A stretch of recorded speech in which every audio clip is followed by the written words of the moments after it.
hermanos y hermanas, reciban un saludo lleno de paz. Bienvenidos una vez más a Alma de Fe, un espacio dedicado a fortalecer nuestra relación con Dios, comprender mejor el poder de la oración y reflexionar sobre aquellas experiencias que pueden ayudarnos a crecer espiritualmente. Hace apenas 2 meses recibí una llamada que no esperaba. Al otro lado del teléfono estaba una mujer que llevaba muchos años asistiendo con frecuencia a la misa en mi parroquia. Yo la conocía bien, era una mujer católica, devota, reconocida por su fe sincera y por mantener una vida de oración constante incluso en los momentos más difíciles. Sin embargo, aquella tarde su voz sonaba completamente distinta. Desde las primeras palabras pude notar una alegría profunda que le resultaba difícil contener. Hablaba con emoción, hacía pequeñas pausas y parecía buscar la manera correcta de explicarme algo que acababa de suceder en su vida. Finalmente me dijo: «Padre, tiene que escuchar lo que me ha pasado. Acaba de ocurrir algo que solo puedo describir como un milagro absoluto. Es algo que llevaba 15 años pidiendo en oración. Durante todo ese tiempo recé, esperé y confié, pero nunca recibí la respuesta que deseaba. Llegó un momento en el que incluso acepté que probablemente aquello nunca sucedería». Su voz se llenó todavía más de emoción antes de continuar. Pero de repente, en cuestión de pocas semanas, todo cambió completamente. Las circunstancias comenzaron a ordenarse de una manera que yo jamás habría podido planear. Aquello que durante 15 años parecía imposible, empezó a hacerse realidad delante de mis ojos. No encuentro una explicación humana para lo sucedido. Estoy convencida de que ha sido una intervención directa de Dios. Yo permanecí en silencio, escuchándola con atención. Conocía parte de su historia y sabía que aquella petición había estado presente en sus oraciones durante muchos años. También sabía que había pasado por momentos de cansancio, dudas y tristeza, aunque nunca había abandonado completamente su confianza en el Señor. Entonces añadió algo que despertó profundamente mi interés. Necesito contarle qué fue lo que hice diferente en mi vida de oración. Estoy convencida de que ese cambio fue lo que finalmente me ayudó a abrir mi corazón a la acción de Dios y permitió que llegara el milagro que había esperado durante tanto tiempo. No se trataba simplemente de que hubiera rezado más horas ni de que hubiera repetido una oración determinada muchas veces. Según ella, había comprendido algo que nunca antes había entendido sobre la manera de acercarse a Dios, pedir con fe y permanecer disponible para aceptar su voluntad. Después de escucharla, decidí ir a visitarla a su casa aquella misma tarde. Como sacerdote deseaba conocer con claridad lo que había ocurrido, comprender el cambio que había realizado en su oración y escuchar personalmente todos los detalles de aquella experiencia. Cuando llegué, ella misma abrió la puerta. Desde el primer momento pude notar que algo en su manera de estar había cambiado. La encontré radiante, con una expresión de serenidad, paz y felicidad que no le había visto durante todos los años que llevaba conociéndola. No era solamente la alegría natural de alguien que había recibido una buena noticia. Había en ella una tranquilidad diferente. Se notaba que había vivido una experiencia que había fortalecido profundamente su fe y transformado su manera de comprender la oración. Nos sentamos en la sala de su casa y antes de comenzar a contarme lo sucedido, guardó unos segundos de silencio. Después respiró profundamente y me dijo: «Padre, durante 15 años pensé que sabía cómo pedirle algo a Dios, pero hace unas semanas comprendí que estaba dejando fuera una parte esencial de la oración. Cuando decidí cambiar eso, no solo cambió mi petición, también cambió mi corazón». Me senté con ella y le pedí que me contara todo desde el principio sin omitir ningún detalle.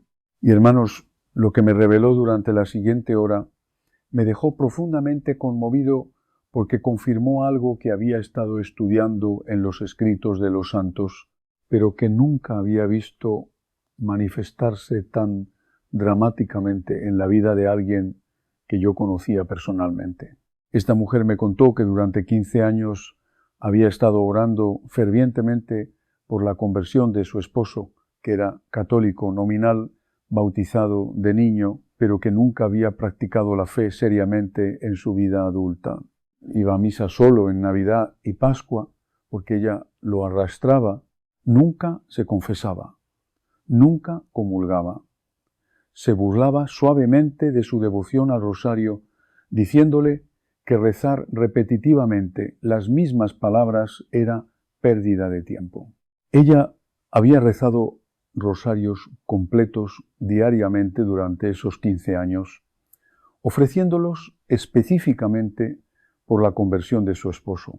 Había hecho novenas, había encendido velas, había pedido intercesión de santos, había ayunado, había ofrecido sacrificios, había llorado ante el Santísimo Sacramento, suplicando que Dios tocara el corazón de su marido, pero año tras año no veía ningún cambio.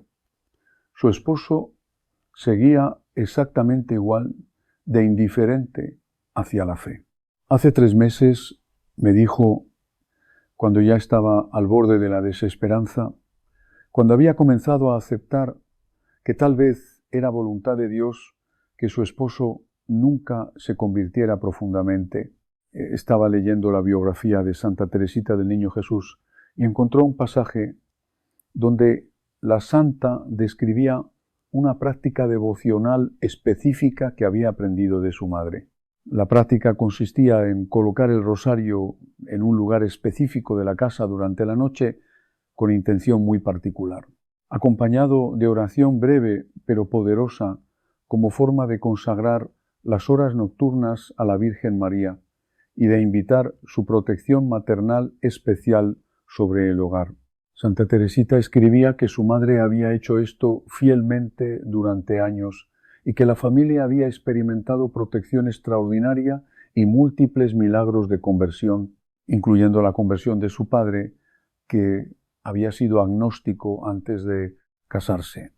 Cuando esta mujer leyó ese pasaje, sintió en su corazón un impulso fortísimo que sólo puede atribuir al Espíritu Santo, una voz interior que le decía claramente: prueba esto, hazlo con fe absoluta durante 40 días, sin faltar ninguno, y verás la mano de Dios moverse en tu matrimonio. Entonces comenzó esa misma noche a hacer exactamente lo que Santa Teresita describía. Colocaba su rosario en ese lugar específico. Cada noche, antes de dormir, rezaba la oración breve pero poderosa que acompañaba la práctica. Lo hacía con fe renovada, aunque todavía con dudas de si realmente funcionaría después de 15 años de oraciones aparentemente no respondidas.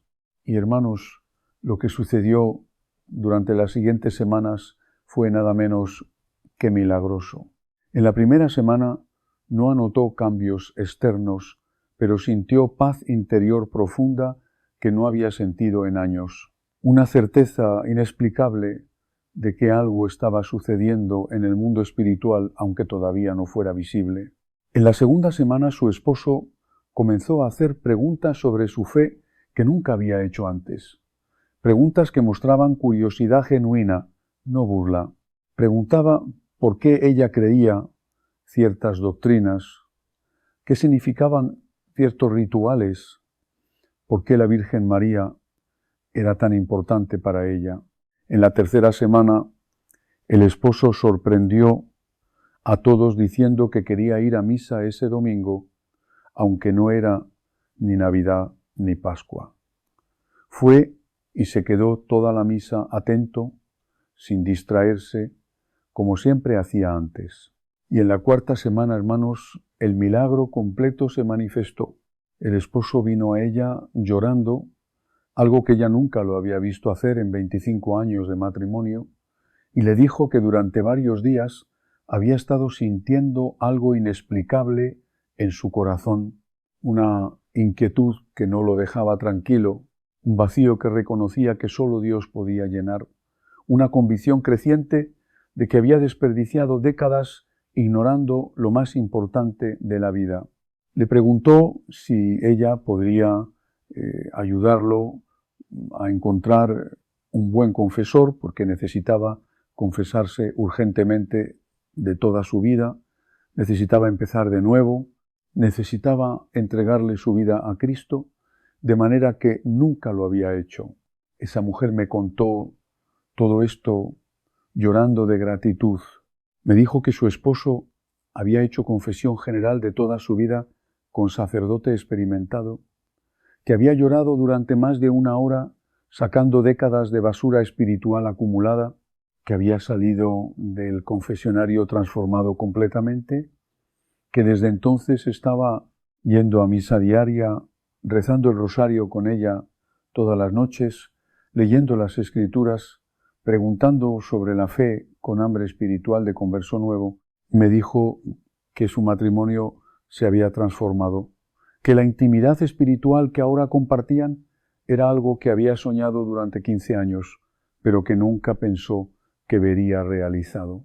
Y me dijo con convicción absoluta: Padre, yo sé que fue específicamente esa práctica de colocar el rosario en ese lugar cada noche lo que finalmente rompió la resistencia espiritual de mi esposo, porque recé durante 15 años sin ver resultados. Pero cuando añadí esta práctica específica en menos de 40 días, Dios obró el milagro. No fue coincidencia, fue respuesta directa a esa devoción particular que Santa Teresita nos enseñó.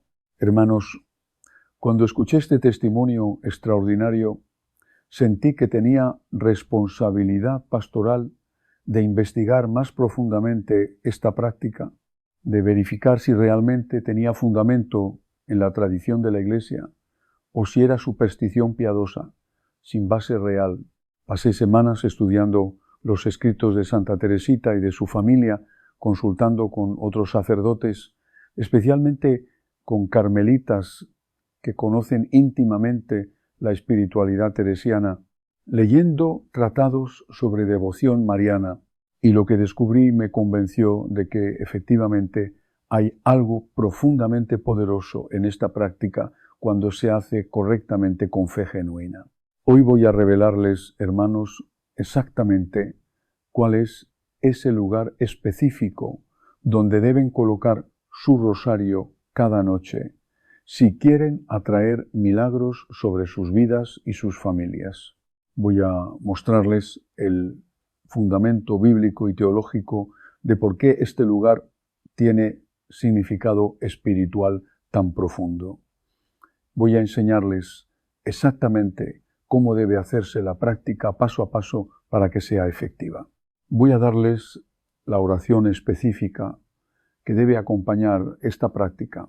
Voy a compartirles testimonios adicionales de personas que la han aplicado con resultados extraordinarios y voy a advertirles sobre errores graves que deben evitar para que no conviertan esto en superstición mágica.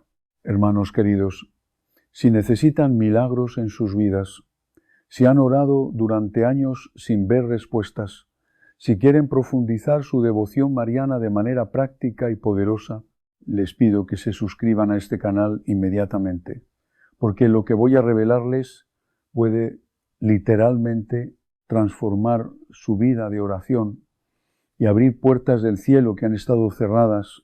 Y compartan este video urgentemente, porque hay millones de católicos que necesitan conocer esta práctica devocional que se ha perdido casi completamente en las últimas generaciones. Antes de revelar el lugar específico, necesitamos entender el fundamento teológico de por qué colocar el rosario en ciertos lugares tiene poder espiritual real. El rosario no es simplemente objeto devocional bonito, es sacramental poderoso que cuando está bendecido por sacerdote se convierte en instrumento de gracia. El Catecismo de la Iglesia Católica en el número 1667, define los sacramentales como signos sagrados instituidos por la Iglesia, por los que se santifican diversas circunstancias de la vida. Los sacramentales no confieren gracia ex operato como los sacramentos, pero sí disponen a recibirla y santifican diferentes momentos y lugares de nuestra vida cuando se usan con fe. El rosario específicamente tiene poder extraordinario porque es meditación constante en los misterios de Cristo y de María. Es oración que los demonios odian con odio visceral porque proclaman repetidamente la encarnación, el triunfo de Cristo sobre el mal. Los exorcistas documentan que cuando rezan el rosario durante exorcismos, los demonios manifiestan reacciones violentas de dolor y furia. El padre Gabriel Amor decía que el rosario es arma más poderosa contra Satanás después de los sacramentos. Entonces, el rosario tiene poder espiritual real, no mágico, sino sacramental.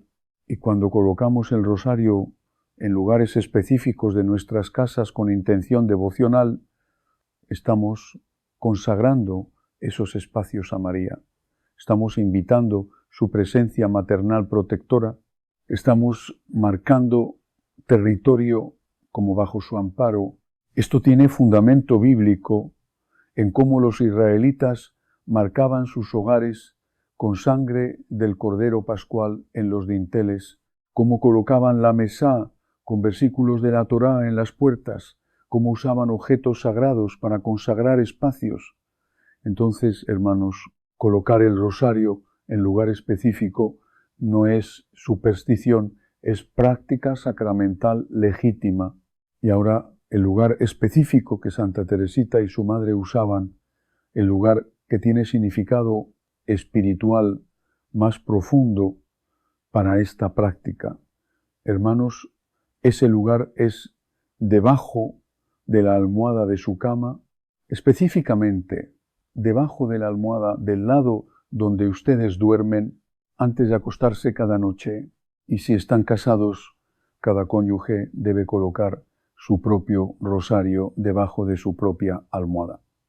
Y déjenme explicarles exactamente por qué este lugar tiene poder espiritual tan extraordinario. Primero, la cama es el lugar donde pasamos aproximadamente un tercio de nuestras vidas durmiendo, espacio de extrema vulnerabilidad, porque durante el sueño nuestras defensas conscientes están bajas. Es cuando somos más susceptibles a ataques espirituales, a pesadillas demoníacas, a opresiones nocturnas. Colocar el rosario debajo de la almohada es poner escudo protector exactamente donde más lo necesitamos. Segundo, la almohada sostiene nuestra cabeza, que es sede de nuestros pensamientos, de nuestros sueños, de nuestra mente, que los demonios atacan constantemente con tentaciones, dudas, miedos. Tener el rosario literalmente debajo de donde descansa nuestra cabeza es invitar a María a proteger nuestros pensamientos durante las horas vulnerables de la noche. Tercero, el acto de colocar el rosario ahí cada noche antes de dormir se convierte en ritual de consagración, en momento de entregar conscientemente las próximas horas a María, pidiéndole que nos cubra con su manto maternal mientras dormimos indefensos. Es recordatorio físico tangible de que no dormimos solos, sino bajo protección de la Madre de Dios. Cuarto, cuando despertamos en la mañana y tomamos el rosario de debajo de la almohada, es primer acto del día. Es comenzar inmediatamente recordando a María, es levantarse bajo su protección que nos cubrió toda la noche. Y quinto, hay dimensión mística que los santos describen durante las horas nocturnas mientras dormimos. Nuestras almas están más abiertas a recibir inspiraciones divinas, a experimentar visitaciones angelicales, a tener sueños proféticos. María, como madre espiritual, vela sobre sus hijos, especialmente durante esas horas. Y cuando colocamos el rosario debajo de la almohada, es como dejar puerta abierta, invitándola explícitamente a visitarnos espiritualmente durante la noche, a obrar en nuestras almas mientras dormimos, a interceder por nosotros ante su Hijo con poder especial. Santa Teresita escribió que su madre le había enseñado que las oraciones ofrecidas justo antes de dormir con el rosario debajo de la almohada tienen eficacia particular porque suben al cielo durante las horas nocturnas, cuando el mundo está más silencioso, cuando hay menos ruido espiritual, cuando Dios escucha con atención especial las súplicas de sus hijos vulnerables. Y ahora exactamente cómo debe hacerse esta práctica paso a paso. Primero necesitan rosario bendecido por sacerdote. Si no está bendecido, llévenlo a su parroquia y pidan bendición sacramental. Esto es absolutamente esencial porque la bendición lo convierte de objeto ordinario en sacramental. Segundo, elijan rosario que usarán específicamente para esta práctica nocturna. Puede ser uno que ya tienen o compren uno nuevo, pero debe ser uno dedicado a este propósito, ¿no? El que cargan en el bolsillo durante el día. Tercero, cada noche antes de acostarse a dormir, tomen el rosario en sus manos, bésenlo con reverencia, especialmente el crucifijo. Esto es acto de amor a Cristo y a María. Cuarto, recen la oración específica de consagración nocturna que Santa Teresita usaba. Voy a darles las palabras exactas, Madre María Santísima. Así como colocas a tu Hijo Jesús en el pesebre cada noche de Navidad, así yo coloco este rosario santo debajo de mi almohada, consagrándote las horas de mi sueño. Cúbreme con tu manto maternal mientras duermo vulnerable. Protege mis pensamientos de toda tentación demoníaca. Guarda mi corazón de todo mal. Intercede por mí y por mi familia ante tu Hijo durante estas horas nocturnas. Que los misterios de este rosario que medité hoy continúen obrando en mi alma mientras duermo. Despiértame en la mañana renovado en gracia, fortalecido en fe, lleno de tu amor maternal, y si es tu voluntad y la de tu Hijo, obra el milagro que tanto necesito específicamente mencione en su petición. Te consagro esta noche completamente. Amén. Quinto, después de rezar esta oración, coloquen el rosario cuidadosamente debajo de su almohada. No lo tiren descuidadamente, sino con reverencia, como si estuvieran colocando algo precioso en lugar sagrado. Sexto, al despertar en la mañana, lo primero que deben hacer antes de levantarse es tomar el rosario de debajo de la almohada, besarlo nuevamente y decir breve oración de gratitud. Gracias, María Santísima, por protegerme esta noche. Gracias por las gracias que derramaste sobre mí mientras dormía, aunque no las haya percibido. Guíame hoy en todo lo que haga. Amén. Y séptimo, esta práctica debe hacerse durante mínimo 40 días consecutivos sin faltar ninguno para que tenga efecto completo acumulativo. 40 días es número bíblico de transformación. 40 días ayunó Jesús en el desierto. 40 días se apareció resucitado a sus discípulos. 40 años el pueblo en el desierto. Es tiempo suficiente para que la gracia penetre profundamente, para que María tenga tiempo de obrar el milagro que necesitan. Pero hermanos, esto absolutamente crucial. No puede hacerse aisladamente como práctica mágica, debe acompañarse de vida espiritual seria. Durante esos 40 días deben rezar el rosario completo diariamente, no solo colocarlo debajo de la almohada. Deben ir a misa al menos los domingos. Deben confesarse al menos una vez. Deben leer las Escrituras. Deben practicar caridad. Deben vivir en gracia de Dios.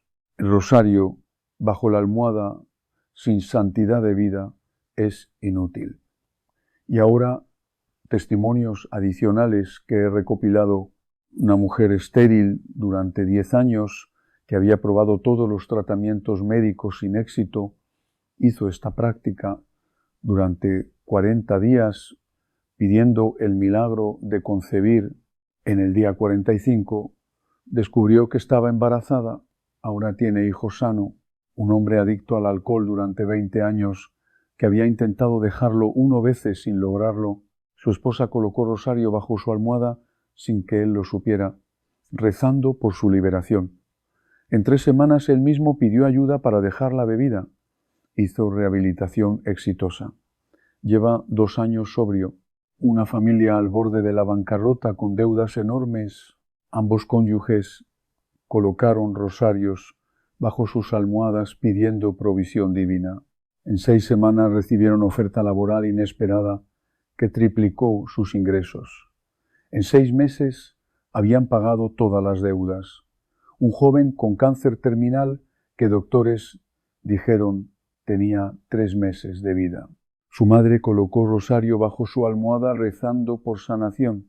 El cáncer entró en remisión inexplicable. 5 años después sigue sano, sin rastro de enfermedad.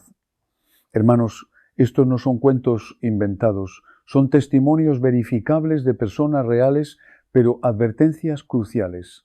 Primero, no lo hagan con mentalidad supersticiosa, esperando que el rosario bajo la almohada automáticamente produzca milagros sin fe ni esfuerzo de su parte.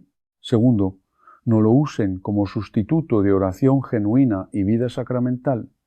Tercero, no lo propaguen sin explicar el fundamento teológico completo o la gente caerá en magia. Cuarto, entiendan que Dios es soberano, hará el milagro si es su voluntad y en su tiempo. No pueden forzarlo. Y quinto, si no reciben el milagro específico que pidieron, confíen que María está obrando algo mejor que ustedes no ven todavía.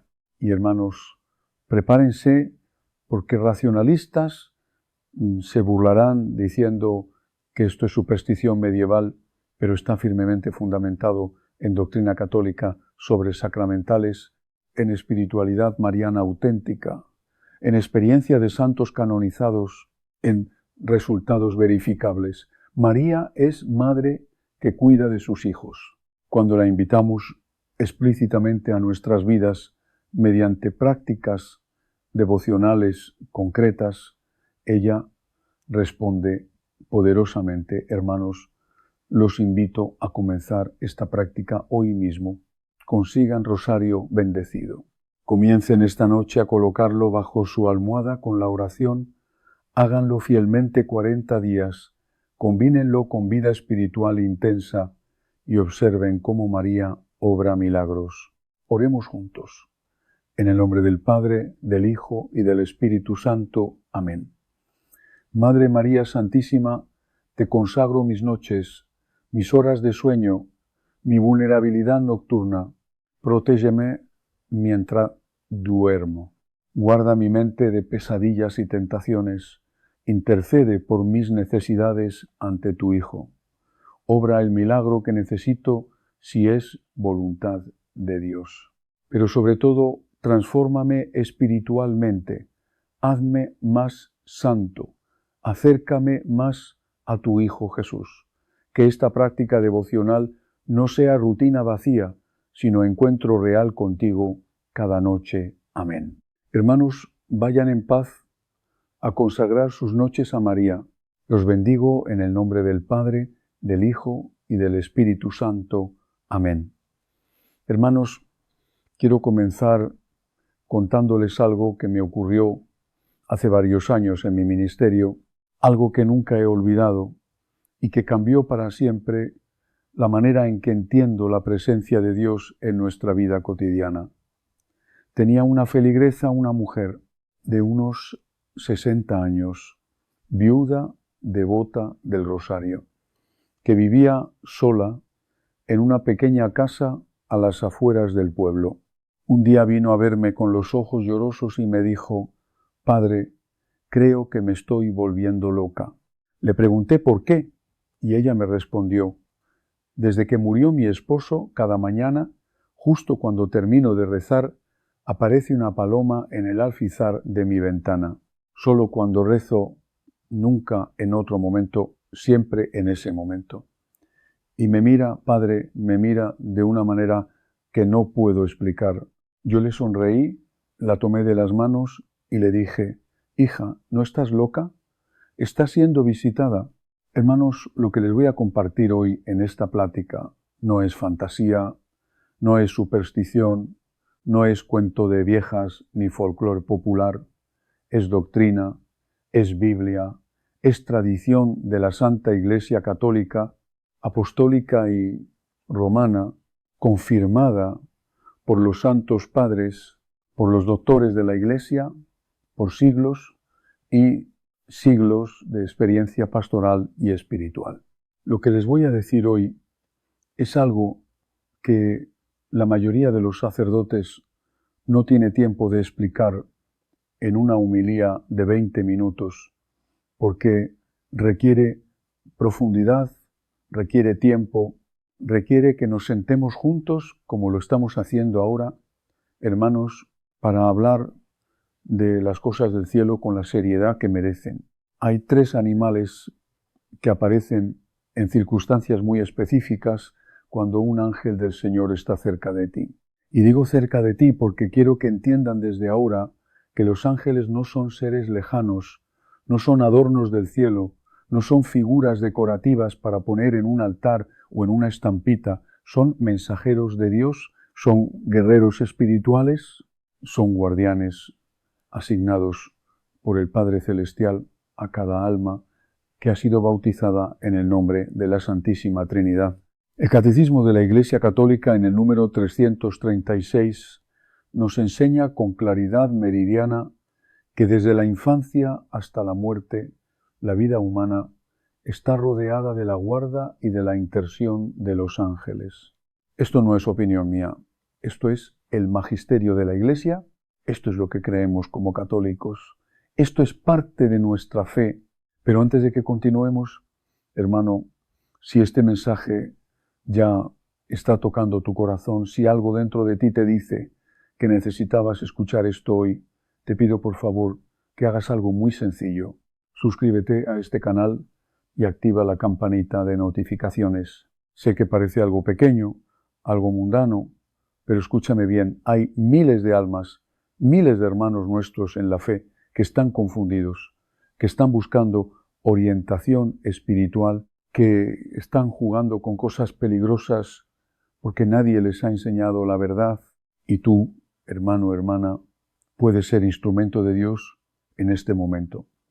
Comparte este vídeo con ese familiar que has visto andar con curanderos. Compártelo con esa amiga que consulta el tarot porque le da curiosidad. Compártelo con ese hijo que se alejó de la iglesia y no sabe que el demonio está aprovechando ese vacío. Puede ser que el Señor te puso frente a esta pantalla hoy precisamente para que seas tú quien lleve este mensaje a esa alma que lo necesita con urgencia. No lo subestimes. Dios trabaja así, hermanos. Dios trabaja a través de nosotros. Ahora bien, regresemos a lo que nos convoca los ángeles y los animales. ¿Qué relación hay entre estos dos? ¿Por qué habría un ángel de usar un animal para comunicarse o para indicar su presencia? Y aquí, hermanos, necesito que me acompañen con la mente abierta y el corazón dispuesto, porque lo que voy a explicar es profundo, es hermoso y es completamente coherente con la revelación divina. Desde el Génesis, desde el primer libro de la Sagrada Escritura, vemos que Dios usa las criaturas del mundo natural para comunicarse con su pueblo. No es que los animales sean divinos, no es que les debamos culto ni veneración.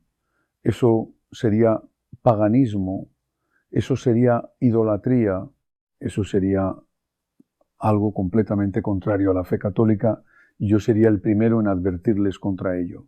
Pero sí es verdad que Dios en su infinita creatividad y misericordia puede usar cualquier elemento de su creación como vehículo de gracia, como señal de su presencia, como instrumento de su providencia, la zarza ardiente con Moisés, la columna de fuego en el desierto, la paloma sobre Jesús en el Jordán, la estrella que guió a los magos, Dios habla a través de su creación, porque Él es el Señor de todo lo creado.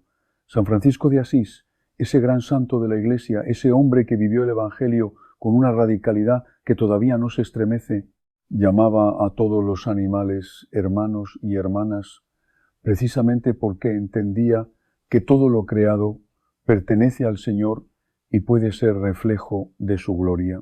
No era panteísmo, era teología profunda, hermanos. Era la comprensión de que la creación entera, como dice San Pablo en la carta a los Romanos capítulo 8, gime y sufre dolores de parto, hasta ahora esperando la manifestación de los hijos de Dios.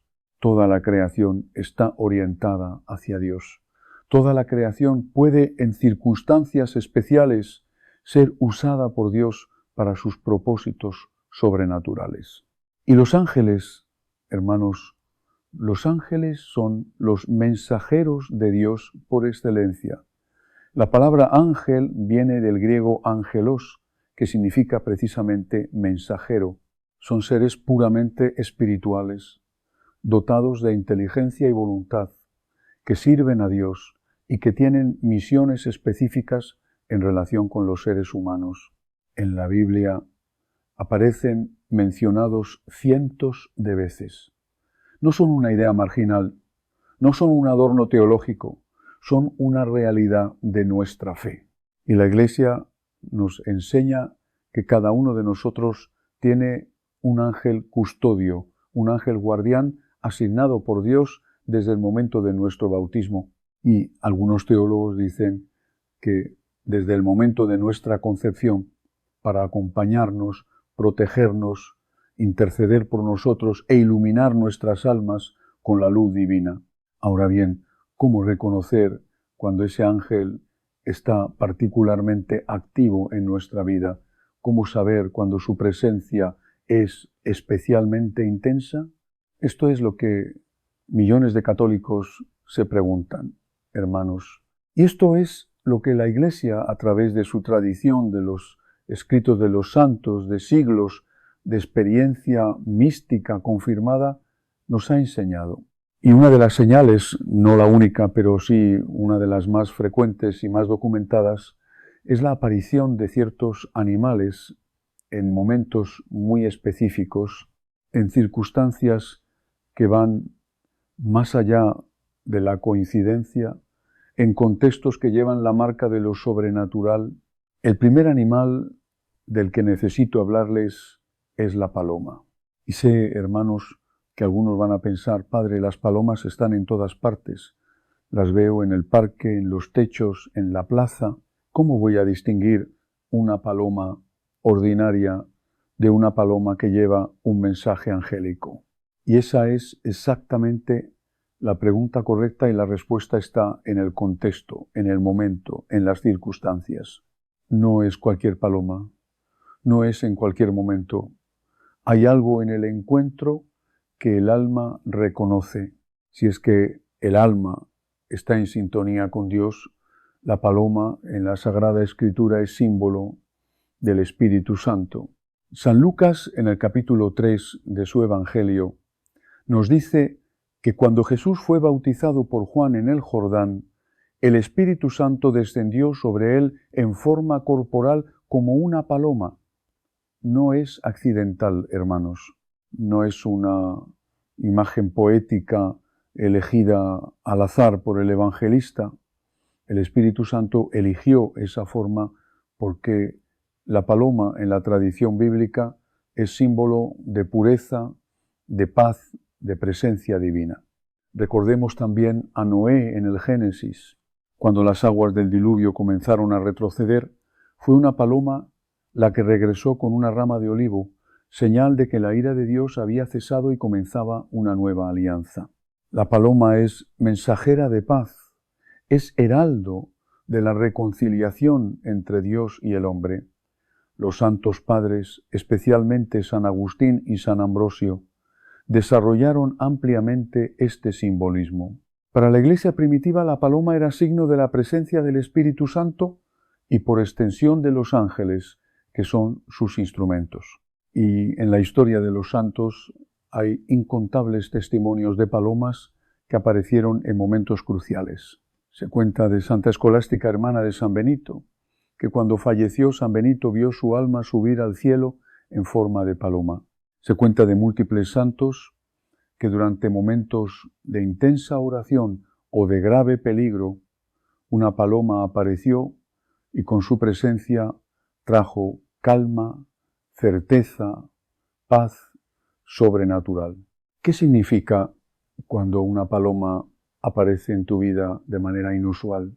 Hermanos, quiero ser muy preciso aquí para no caer en superstición, que es algo que la Iglesia condena y que el demonio usa para desviar almas. Una paloma es significativa espiritualmente cuando aparece en un momento de oración profunda, de tribulación espiritual, de decisión importante en la vida o después de haber recibido un sacramento, especialmente la confesión o la Eucaristía, cuando aparece y se queda, hermanos, cuando no huye, cuando te mira, cuando hay una quietud en ese encuentro que va más allá del ordinario, cuando el alma siente algo que no puede explicar con palabras, pero que reconoce como sagrado. Tuve un caso pastoral, hermanos, que nunca olvidaré.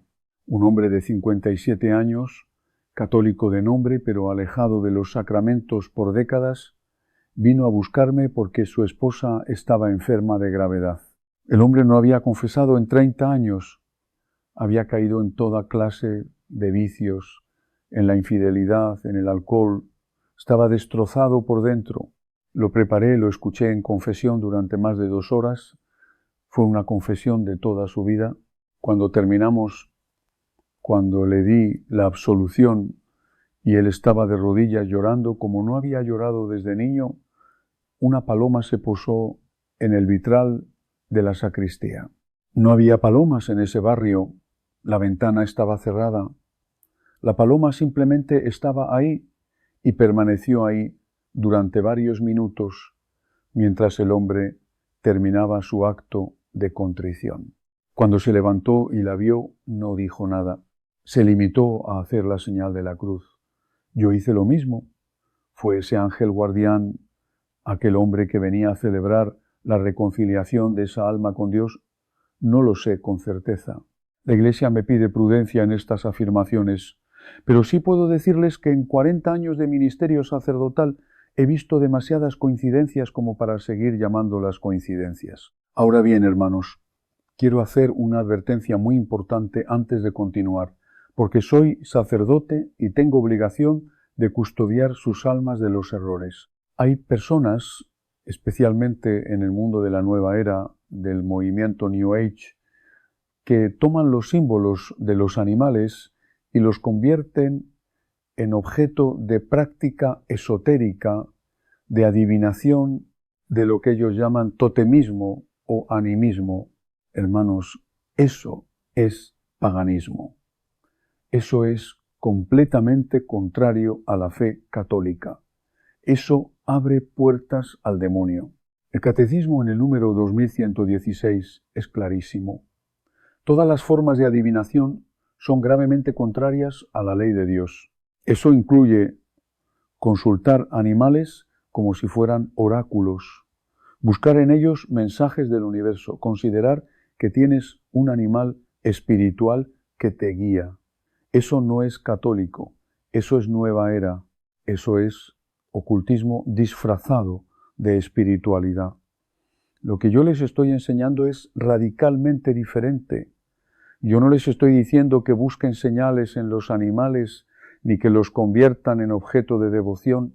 Les estoy diciendo que dentro de la fe católica, dentro de la oración, dentro de los sacramentos, dentro de la vida de gracia, el Señor puede usar a sus criaturas como señales de su presencia, de la presencia de sus ángeles, de su cuidado providencial sobre nuestra vida. Eso es completamente diferente, hermanos. El que busca señales porque las busca, porque va por la vida tratando de encontrar mensajes del universo en cada mariposa y en cada pluma, ese se está desviando, pero el que vive en oración y recibe una señal sin haberla buscado, está recibiendo un regalo de Dios, no una invitación a la brujería. ¿Entienden la diferencia? Es crucial, hermanos.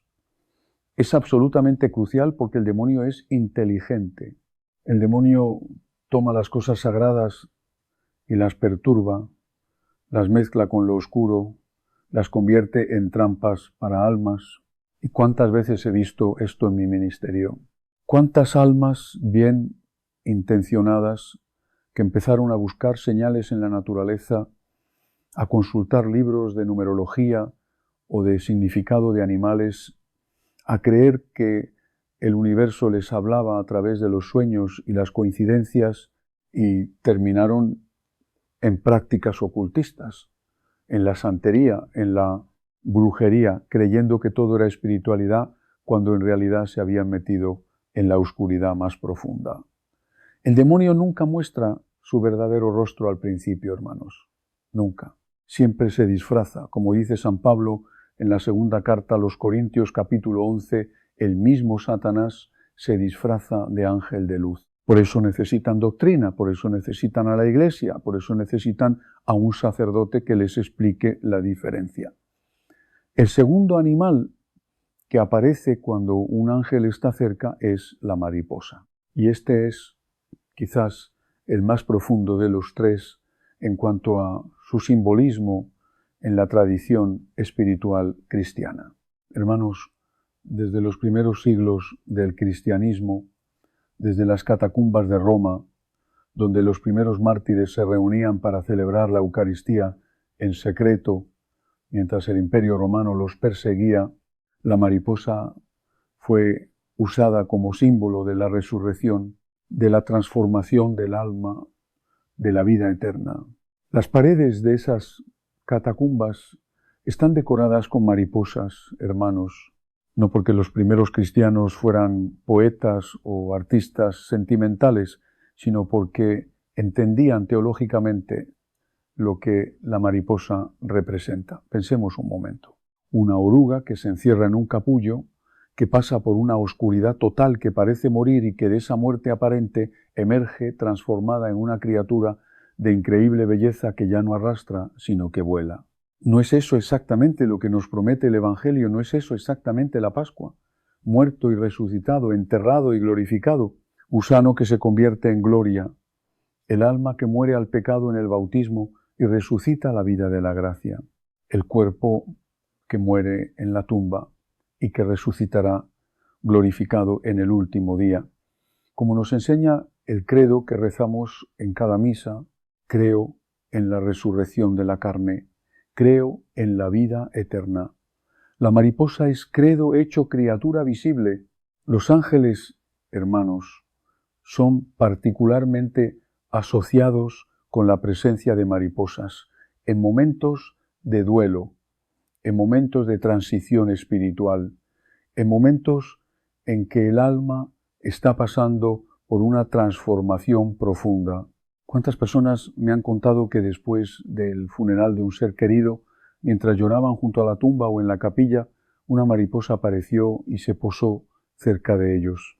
¿Cuántas viudas, cuántos padres que han perdido un hijo me han dicho con los ojos llenos de lágrimas: Padre, sé que era una señal, no de ocultismo, no de espiritismo, no de mediums, ni de sesiones de contacto con los muertos, que eso está gravemente prohibido por la Iglesia y abre puertas al demonio, sino de que el Señor en su misericordia envía consuelo a través de sus ángeles y que a veces ese consuelo llega revestido de algo tan simple y tan hermoso como una mariposa.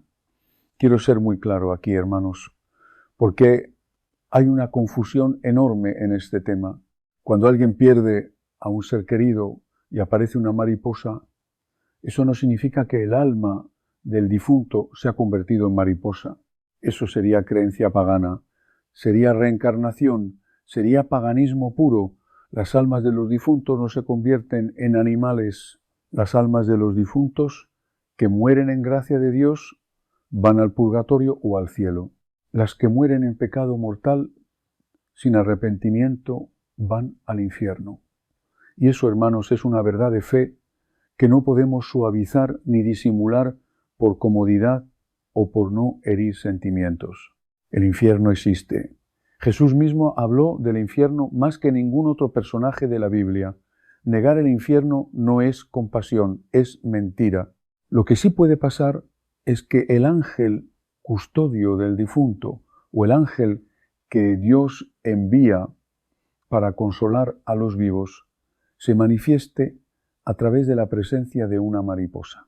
No porque la mariposa sea el ángel, sino porque el ángel, como mensajero de Dios, puede influir en la creación de maneras que van más allá de nuestra comprensión.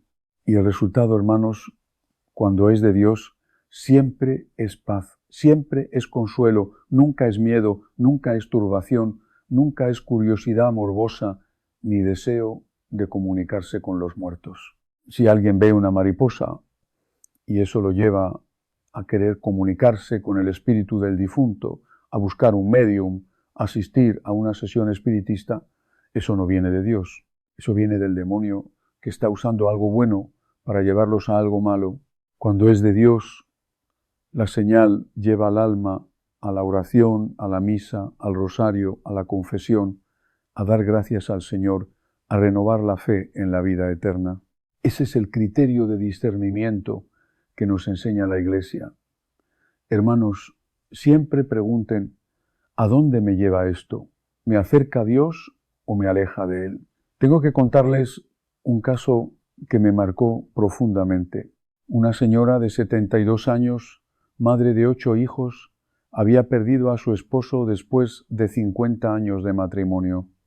Era una mujer de fe, pero el dolor la tenía destrozada. Sus hijos estaban preocupados porque no comía, no dormía, solo lloraba. Vino a hablar conmigo y en la conversación me confesó algo que la tenía avergonzada.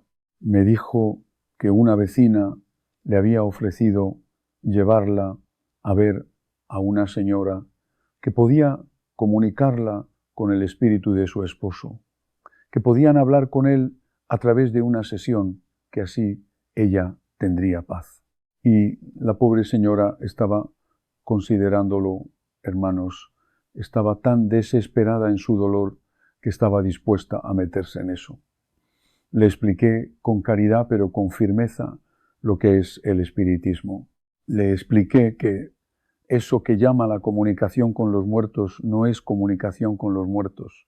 Es comunicación con demonios que se hacen pasar por los muertos para engañar a las almas, para ganar acceso a sus vidas, para introducir el mal.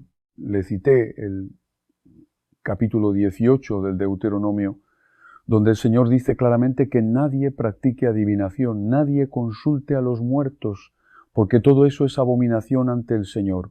Le dije, hija, si vas a esa sesión, no vas a encontrar a tu esposo, vas a encontrar al demonio usando la imagen de tu esposo para destruirte. La señora lloró mucho, prometió no ir y la puse en la Legión de María para que tuviera compañía y oración constante. 3 semanas después volvió a verme. Estaba diferente, más tranquila. Me dijo, Padre, sigo sufriendo, pero ya tengo paz. Y me contó que durante el rosario, mientras rezaba por su esposo, una mariposa entró por la ventana abierta de su cuarto, dio vueltas sobre ella durante varios minutos y se fue. Que en ese momento ella sintió algo que no podía explicar, una certeza de que su esposo estaba bien, de que estaba con el Señor, que no necesitó llamar a ningún medio, no necesitó pagar a ninguna sesión espiritista. El Señor le dio el consuelo que necesitaba a través de la oración dentro de la gracia, sin abrir puertas al demonio. Eso, hermanos, eso es lo que quiero que entiendan. Dios les puede dar todo lo que buscan, todo el consuelo, toda la certeza, toda la paz, pero tiene que ser en sus términos, no en los términos del mundo ni del demonio. A través de los sacramentos, a través de la oración, a través de la vida de gracia, no a través de curanderos, no a través de tarotistas, no a través de sesiones espiritistas, no a través de señoras que dicen comunicarse con los muertos. Eso es mentira y es peligro, hermanos. Eso destruye almas. Y quiero detenerme aquí un momento para hablarles de algo que veo con preocupación creciente en mis años de ministerio. Hay católicos bautizados, confirmados, casados por la Iglesia, que van a misa los domingos y también van al curandero los martes. Hay personas que se consideran devotas de la Virgen y también tienen en su casa objetos de santería, figuras de santos sincretizados que no son los santos de la Iglesia, sino espíritus disfrazados con nombres de santos. Hay personas que rezan el rosario y también consultan el horóscopo todos los días, que se dicen católicas, pero le prenden velas a los orixás que van a confesarse, pero guardan en un cajón los amuletos que les dio el brujo para la buena suerte o para el amor o para el dinero. Hermanos, eso no se puede. Eso no se llama ser católico practicante. Eso se llama ser idólatra. Eso se llama tener dos amos. Y Jesús dijo con toda claridad en el Evangelio de San Mateo, capítulo 6, no podéis servir a Dios y a las riquezas. Y yo les digo a ustedes, no podéis servir a Dios y al demonio. No podéis, o uno o el otro, o la fe católica en su totalidad, con sus exigencias, con su doctrina, con sus sacramentos, o el ocultismo y la brujería, pero no los dos juntos, porque los dos juntos son una contradicción que destruye el alma desde adentro y que abre la puerta al enemigo de una manera que puede tomar años en remediar. He visto familias enteras arruinadas espiritualmente, porque un miembro, por ignorancia o por desesperación, acudió a un curandero, trajo al hogar un objeto maldito, introdujo prácticas de brujería, pensando que era inocente o que era tradición cultural, y el daño no quedó solo en esa persona, hermanos. Se extendió, los hijos comenzaron a tener problemas, el matrimonio se desintegró, enfermedades inexplicables, accidentes, depresión profunda, conflictos que no tenían explicación natural, y cuando finalmente llegaban a mí, a veces después de años de sufrimiento, la primera pregunta que hacía era, ¿alguien en esta familia consultó a un curandero? ¿Alguien tiene objeto de santería o de brujería en la casa? ¿Alguien asistió a sesiones espiritistas? Y casi siempre, hermanos, casi siempre la respuesta era sí. El demonio no pide permiso para entrar, pero sí necesita una puerta. Y las puertas son las prácticas ocultistas, son los objetos malditos, son los contratos implícitos que se hacen cuando uno consulta a un brujo o a un médium o a una persona que trabaja con fuerzas oscuras. Por eso la Iglesia prohíbe todas esas cosas con tanta firmeza, no porque quiera limitarnos o porque no entienda el sufrimiento humano, sino porque sabe, con 2000 años de experiencia espiritual, lo que esas puertas hacen al alma. Si en este momento, mientras me escuchan, sienten que han cometido alguno de estos errores, que han consultado a alguien que trabaja con fuerzas oscuras, que tienen objetos en casa, que saben que no son católicos, que han participado en prácticas de santería, de espiritismo, de nueva era, de reiki, de tarot, quiero que sepan algo muy importante, no están perdidos. La misericordia de Dios es infinitamente más grande que cualquier pecado, pero necesitan confesarse, necesitan ir a un sacerdote, contarle todo con sinceridad, sin omitir nada, por vergüenza y recibir la absolución. Necesitan deshacerse de todos los objetos de brujería que tengan en casa, quemarlos o destruirlos, no regalárselos a otros, porque entonces estarían trasladando el problema a otra persona, y necesitan consagrar su hogar al Sagrado Corazón de Jesús y al Inmaculado Corazón de María, bendecirlo con agua bendita y comenzar una vida de oración seria y constante. Eso es lo que sana, hermanos, No hay ninguna limpia de curandero que sane lo que solo Dios puede sanar. No hay ningún brujo que pueda deshacer lo que el demonio ha hecho, porque el demonio solo obedece a Dios y a la autoridad que Dios ha dado a su iglesia. El brujo que dice que puede deshacer trabajos de brujería está mintiendo o está usando al demonio para engañarles doblemente. La única autoridad que el demonio teme es la de Jesucristo, ejercida a través de su iglesia, a través de sus sacramentos, a través de sus ministros ordenados. Eso es lo que les digo con toda la autoridad de mi sacerdocio. Ahora regresemos al tercer animal, hermanos, porque este es quizás el que más sorprende a la gente cuando lo menciono, y es el colibrí, el pequeño veloz y diviscente colibrí. Esa criatura que parece no pertenecer del todo a este mundo, con sus colores que cambian según la luz, con su capacidad de detenerse en el aire como suspendida entre dos realidades, con su velocidad que la hace aparecer y desaparecer en un instante. ¿Por qué el colibrí?, se preguntan. Y la respuesta, hermanos, está en lo que el colibrí hace y en lo que simboliza en la tradición espiritual cristiana, aunque quizás de una manera que no ha sido tan sistematizada como la de la paloma o la mariposa, pero que la experiencia pastoral, el testimonio de los santos del Nuevo Mundo, especialmente y la comprensión de la naturaleza de los ángeles, nos permite articular. El colibrí es el único animal que puede volar hacia atrás, hacia adelante, hacia los lados, y que puede quedarse completamente inmóvil en el aire. Los científicos dicen que el colibrí en vuelo estacionario bate sus alas hasta 80 veces por segundo. Es un movimiento tan rápido que el ojo humano no puede verlo. Solo ve el resultado. Una criatura que parece flotar, que parece estar entre el movimiento y la quietud al mismo tiempo. Sino, Santo Tomás de Aquino, el doctor angélico, el más grande teólogo que ha producido la Iglesia, describe a los ángeles como seres que se mueven de un lugar a otro instantáneamente, sin recorrer el espacio intermedio, porque no están ligados al tiempo y al espacio de la manera en que lo estamos nosotros.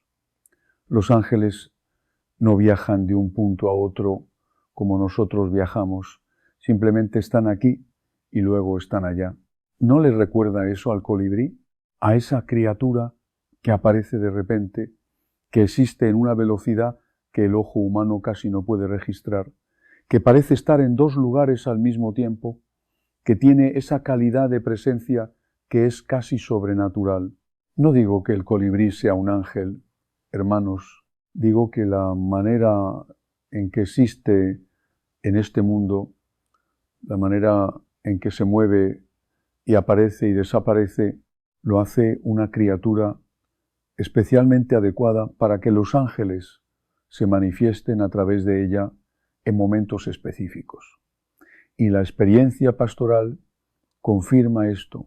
He recibido testimonios de personas de distintos países, de México, de Colombia, de Venezuela, de Costa Rica, de Guatemala, que en momentos de oración intensa, de decisión crucial, de crisis espiritual aguda, han sido visitadas por un colibrí de manera completamente inusual. Colibríes que se posan sobre una mano tendida, colibríes que aparecen dentro de la iglesia durante la misa, colibríes que llegan justo en el momento en que alguien termina de rezar una oración de petición urgente.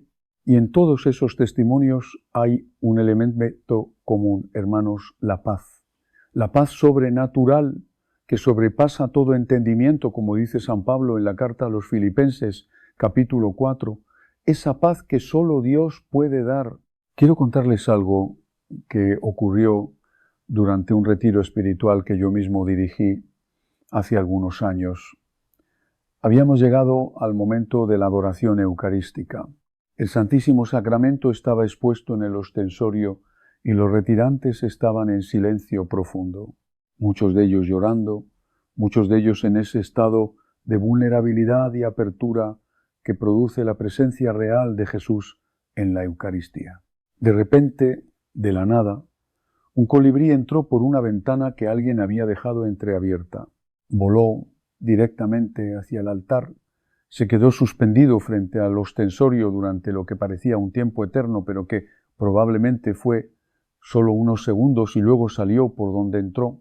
Nadie habló, nadie se movió. Pero lo que ocurrió en ese silencio entre los que estaban allí, hermanos, fue algo que ninguno ha olvidado. Varios de ellos tomaron decisiones de vida radical en ese retiro. Un hombre regresó a la iglesia después de 15 años de alejamiento. Una joven discernió su vocación religiosa. El Señor actúa, hermanos. El Señor actúa.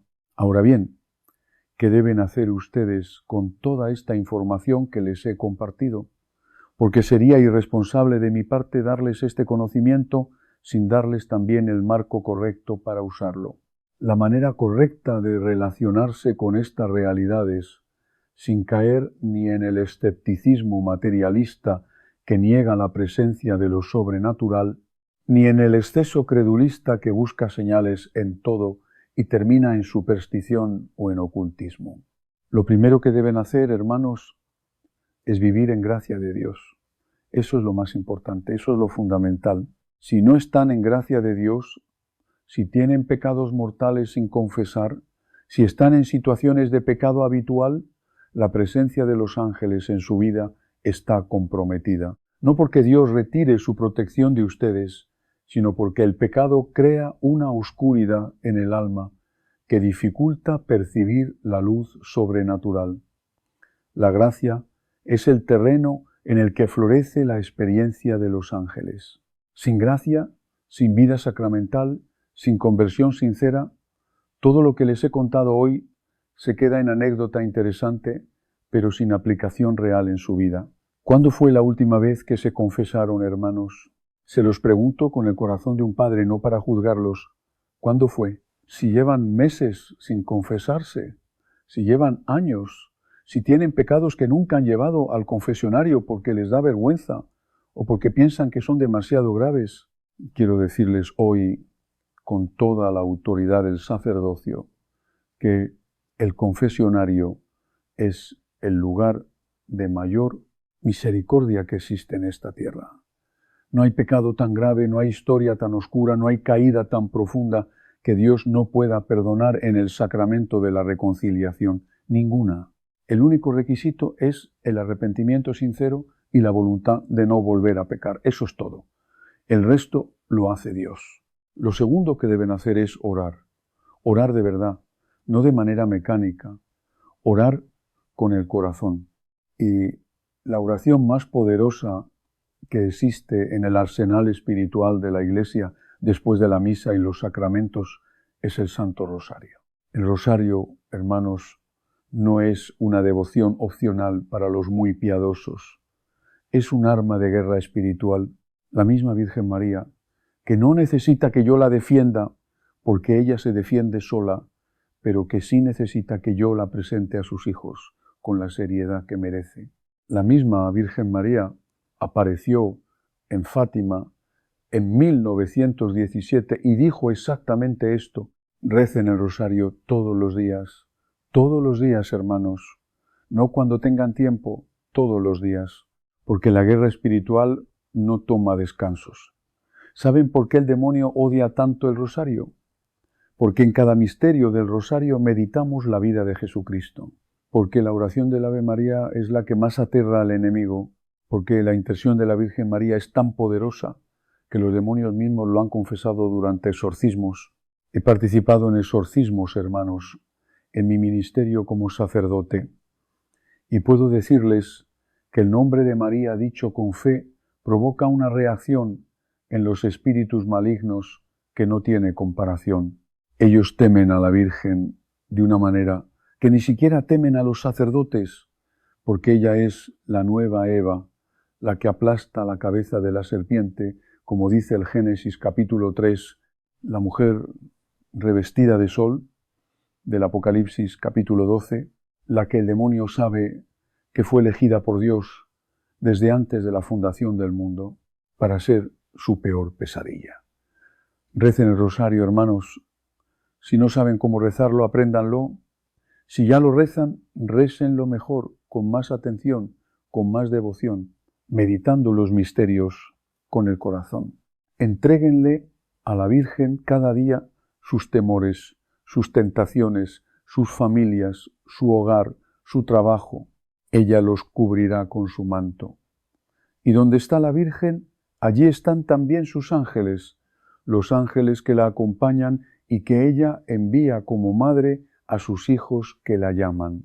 Lo tercero que quiero pedirles es que bendigan su hogar. El agua bendita, hermanos, no es un símbolo vacío, no es solo agua. Es agua que ha sido consagrada por el sacerdote mediante una oración litúrgica que invoca el poder de Dios sobre ella, que la transforma en un sacramental, en un instrumento de gracia que puede alejar al demonio y a sus tentaciones. El ritual romano, que es el libro de oraciones litúrgicas de la Iglesia, contiene oraciones de exorcismo sobre el agua bendita que son realmente poderosas. El demonio huye del agua bendita, usada con fe. No la teme por el agua en sí misma, sino por lo que representa la autoridad de Dios y la fe del bautizado. Pongan agua bendita en cada habitación de su hogar, en la entrada, para que todo el que entre pase bajo la protección de Dios, en el dormitorio para que el sueño esté protegido, en la cocina, en el corazón de la familia, en el cuarto de los niños, especialmente en el cuarto de los niños, hermanos, porque los niños son más vulnerables a las influencias espirituales negativas y necesitan protección. Santigüense con agua bendita al levantarse y al acostarse. Es un gesto pequeño que tiene una fuerza espiritual enorme. Tengan también medallas bendecidas. La medalla de San Benito es especialmente poderosa contra las fuerzas del mal. Contiene inscrita la oración de exorcismo más antigua que se conserva en la Iglesia latina, el Escapulario del Carmen, que la Virgen misma prometió que quien lo llevara no padecería el fuego eterno, la medalla milagrosa que la Virgen misma diseñó y prometió gracias a quienes la llevaran con fe y devoción. Estas no son supersticiones, hermanos, son sacramentales que la Iglesia ha probado, que tienen siglos de eficacia comprobada. Que el demonio conoce y teme, llévenlos con fe, no como amuletos mágicos, sino como signos de su pertenencia a Cristo y a su Iglesia. Y quiero hablarles también de la Eucaristía, hermanos, porque no puedo hablarles de protección espiritual sin hablarles del arma más poderosa que Dios nos ha dado. La Eucaristía, la Sagrada Comunión, el cuerpo, la sangre, el alma y la divinidad de Jesucristo bajo las especies del pan y del vino no es símbolo, no es representación, es la presencia real, sustancial, total de Jesucristo. El Concilio de Trento lo definió con precisión que no deja lugar a dudas. El mismo Señor que caminó por Galilea, que curó a los enfermos, que expulsó demonios, que resucitó de entre los muertos, ese mismo Señor se hace presente en el altar, en cada misa, y se entrega a nosotros en la comunión. ¿Saben lo que significa recibir a Jesús en la comunión en estado de gracia? Significa que el enemigo no puede tocarlos en ese momento. Significa que tienen dentro de ustedes al mismo que con una palabra calmó la tempestad, al mismo que los demonios le suplicaban que no los tormentara, al mismo ante cuyo nombre todo se dobla en el cielo, en la tierra y en los abismos. Como dice San Pablo en Filipenses capítulo 2, el demonio teme a la Eucaristía con un terror que no tiene expresión en lenguaje humano. Por eso hace todo lo posible para que la gente no vaya a misa, para que no reciba la comunión, para que no viva en gracia, porque la gracia es el terreno donde el demonio no puede operar. Pero, hermanos, la comunión recibida en pecado mortal sin haberse confesado es sacrilegio. es una gravísima ofensa a Dios, no menos grave porque se haga con buena intención o porque uno sienta que merece comulgar. El pecado mortal no se borra con la comunión, sino con la confesión. Primero la confesión, luego la comunión. Ese es el orden que la Iglesia nos enseña. Si tienen pecados mortales sin confesar, absténganse de la comunión hasta que se hayan confesado. No es un castigo, es la manera correcta de honrar al Señor y de recibir su gracia con la disposición que merece. Quiero ahora hablarles de algo que me preocupa mucho en el ambiente católico de hoy, la confusión entre lo espiritual y lo esotérico.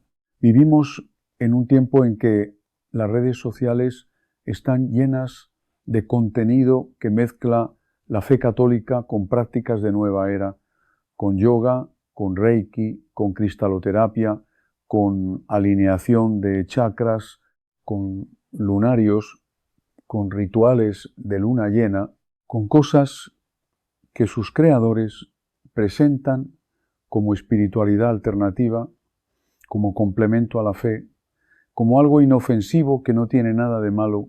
Hermanos, el Reiki es ocultismo. Es una práctica que trabaja con lo que sus creadores llaman energía universal, que es en realidad una manera de nominar fuerzas espirituales que no son de Dios. El Vaticano, la Conferencia de Superioras de Religiosas de los Estados Unidos, ha publicado un documento oficial advirtiendo que el Reiki no es compatible con la fe cristiana. El yoga, en su forma original, es una práctica espiritual hindú que tiene como objetivo la unión del practicante con la divinidad hindú, no con el Dios cristiano, con Braj, con el universo entendido como divino, con una concepción de lo sagrado que es incompatible con el monoteísmo cristiano. Las posturas del yoga son posturas de adoración a divinidades del hinduismo, no son ejercicios neutrales. No importa que tu instructor diga que es solo para el cuerpo. La forma lleva el espíritu, hermanos. Los horóscopos son adivinación, el tarot es adivinación.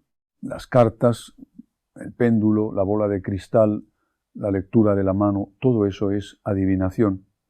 Y el Catecismo en el número 2116 dice que es gravemente contrario a la ley moral. No levemente, gravemente. La diferencia entre lo leve y lo grave inmoral es la diferencia entre un pecado venial y un pecado mortal. Un pecado que si uno muere sin confesarlo lleva al infierno.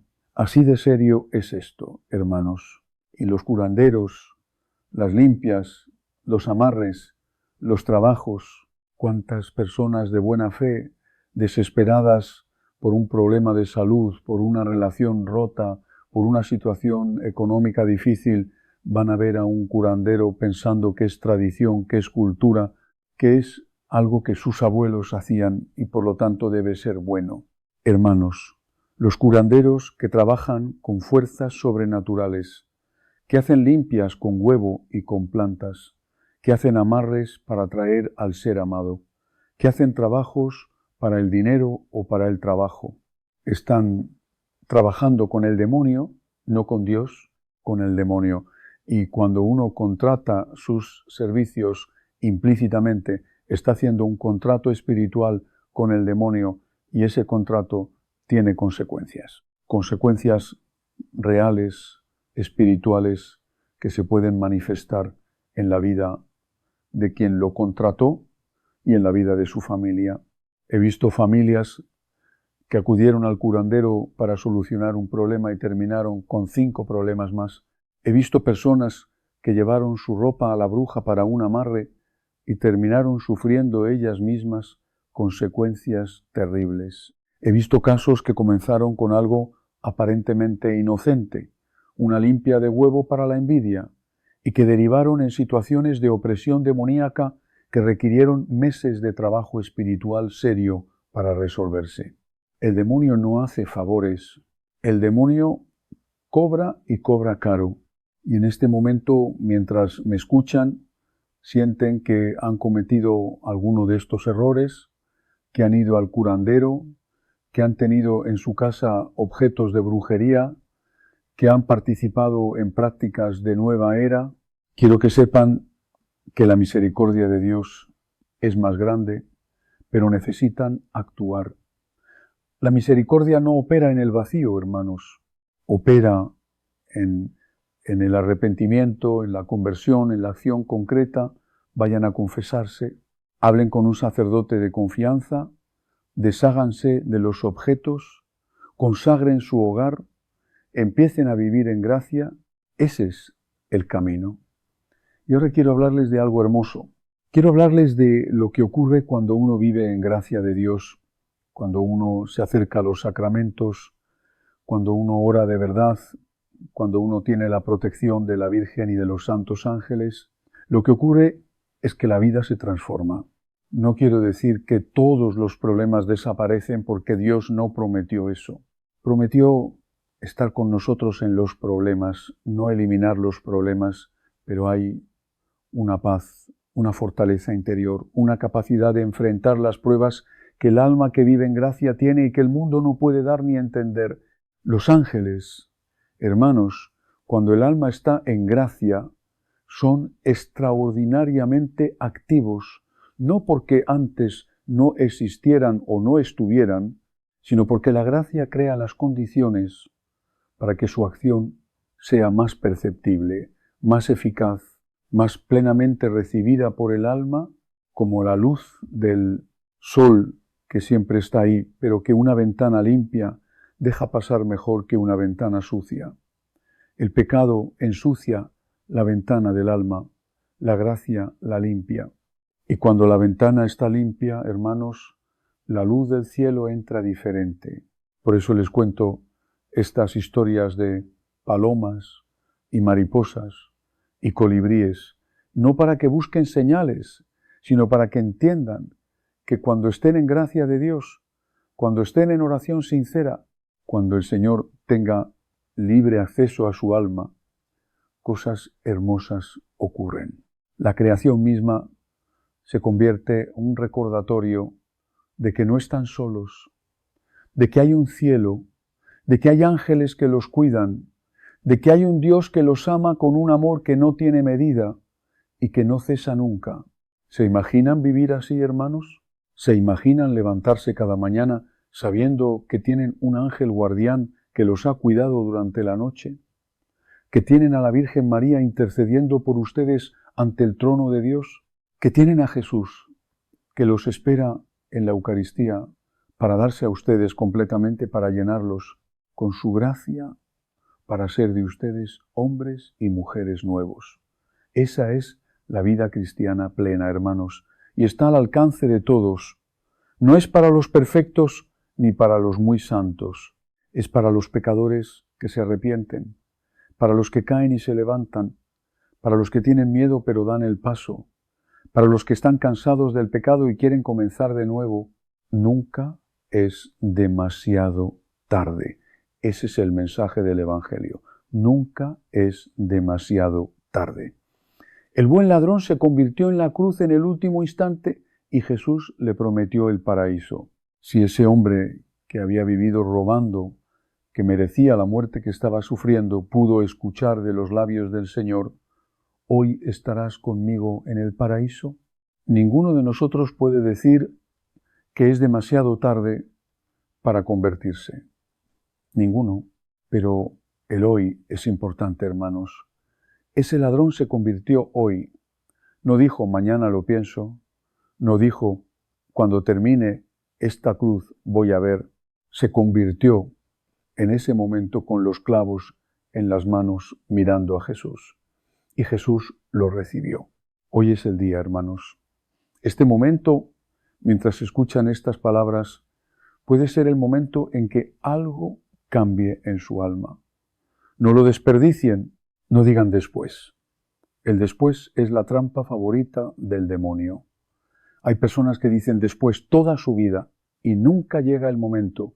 Hay personas que murieron diciendo después y no tuvieron tiempo de convertirse. La muerte llega sin avisar, hermanos.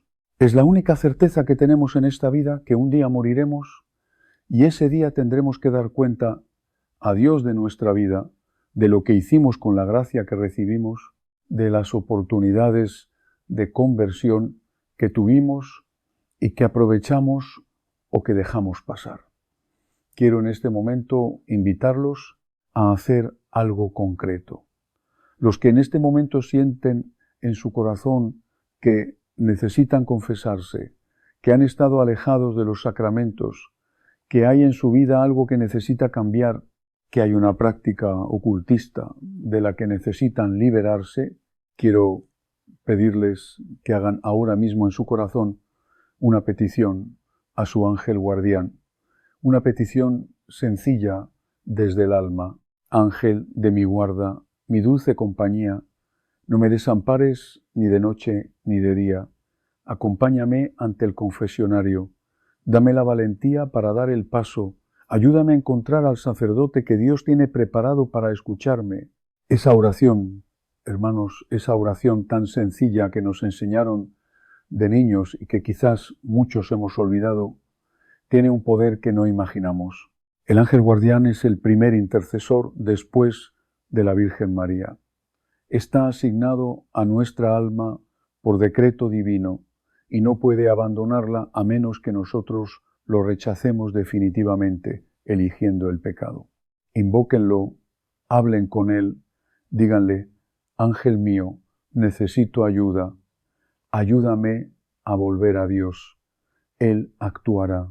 Lo hará de maneras que quizás no esperen, quizás a través de una paloma en la ventana, quizás a través de una mariposa en el cementerio, un día de difuntos, quizás a través de un colibrí que aparece en el momento justo en que más lo necesitan, o quizás simplemente a través de la paz que de repente les llena el corazón sin explicación aparente, o a través de este video que llegó a ustedes en este momento y que los está llamando a volver a casa, porque eso es lo que es esta plática, hermanos, una llamada a volver a casa.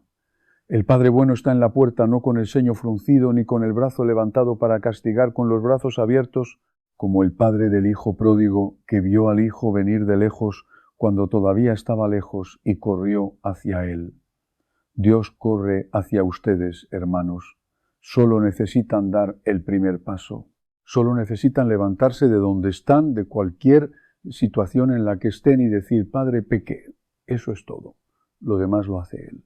Y ahora, hermanos, quiero que terminemos juntos esta plática con una oración.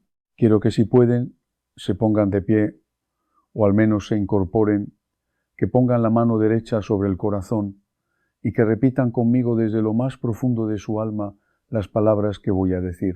Si están solos, díganlas en voz alta. Si están acompañados, no les dé vergüenza. La oración nunca da vergüenza. La oración es la voz más valiente que puede emitir un ser humano.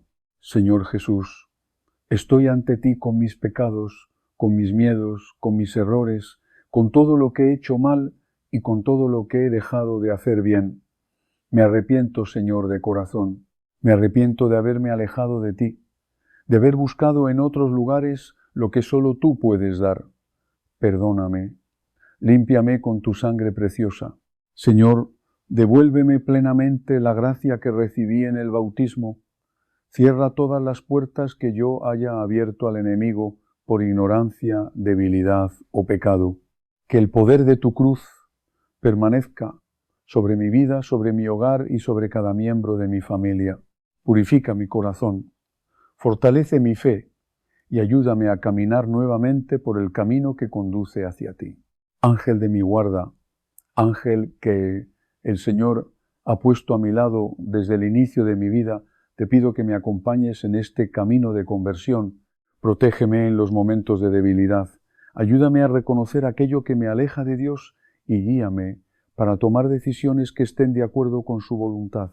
Virgen María, Madre nuestra, cúbrenos con tu manto y no nos abandones. Intercede por nosotros ante tu Hijo Jesucristo. Tómanos de la mano y condúcenos al sacramento de la confesión, a la Santa Eucaristía y a esa vida de gracia que Dios ha preparado para cada uno de nosotros. Amén.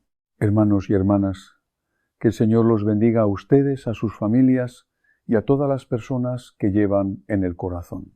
Que los santos ángeles los protejan en cada paso y que la Virgen María los conduzca siempre hacia Jesús. Si este mensaje tocó hoy su corazón, les pido que no lo guarden solamente para ustedes. Compártanlo con alguien que pueda necesitar estas palabras. Hay muchas personas que atraviesan dificultades espirituales sin comprender lo que está sucediendo. Buscan respuestas y señales en muchos lugares, pero todavía no han reconocido que el Señor ya nos ha dado todo lo necesario por medio de su Iglesia, de los sacramentos y de su palabra. Por eso no dejemos pasar la oportunidad de ayudar a un hermano. A veces compartir un mensaje de fe puede ser el primer paso para que una persona vuelva a acercarse a Dios, se confiese, participe nuevamente de la Eucaristía y recupere la paz que había perdido. Suscríbanse a Alma de Fe para continuar recibiendo reflexiones y orientaciones espirituales fundamentadas en la fe católica. Activen también las notificaciones para no perderse los próximos mensajes que compartiremos juntos. Que el Señor nos conceda perseverar hasta el final y que un día podamos encontrarnos todos en el cielo. Ese es el encuentro verdaderamente importante, el que permanecerá para siempre. Nos veremos nuevamente mañana en Alma de Fe para seguir creciendo juntos en la fe, la oración y el amor a Dios. En el nombre del Padre, del Hijo y del Espíritu Santo. Amén.